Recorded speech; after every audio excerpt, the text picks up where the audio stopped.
A lot of people ask me, do I believe in divine timing? Like, what do I think divine timing is? The way that I define it is the amount of time you think something takes to happen, because everybody has a different expectation of how long they think things take. So for example, some people may think it may take them 10 more years to find a soulmate. Some people may think it may take them 1 year. Some people may think they can find one next weekend. That will affect that result. However long you think something takes is how long it takes. Number one is you have to expect the result you want to happen. You can't think, oh, it's going to take me 5 years to make an extra $2,000 a month if you want it tomorrow. You know what I'm saying?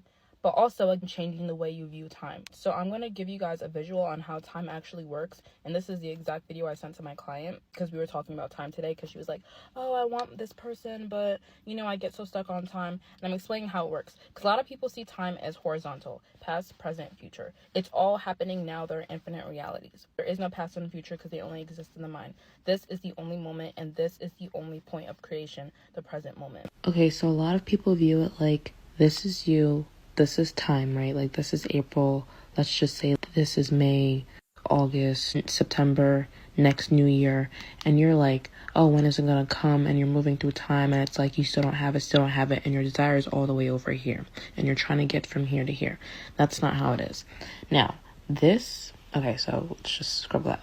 This is what it is. So when we say all realities exist right now, this is a bunch of different realities, right? This is the one you want to go to. Let's just say that you have him, you have his kids. This is the one where he sometimes texts you, sometimes call you, but it's still telling you you should be with other people. This is the one where it's been 10 months and you still don't have it. This is the one where it's him and it's somebody else. So how it works when you start adding beliefs and assumptions in is, let's say right now you have the assumption that I'm only going to get movement with him and it's not going to go nowhere.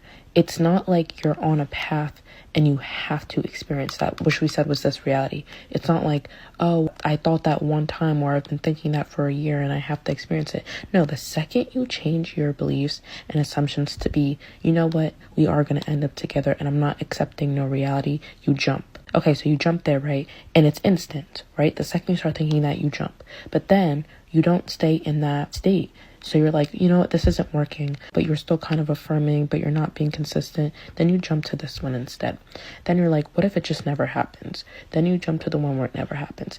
It's in each moment. So even if you're here now, you can say, you know what? No, I need to stop playing around. I need to stop wavering. I'm going to take this seriously. And I am with him now.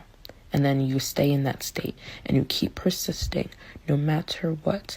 And then that's why that reality magnifies and becomes your one and only reality. Because when you make the decision and you start aligning your thoughts, attitudes, and behaviors with the version of you who is in that reality, it becomes your dominant reality and it materializes.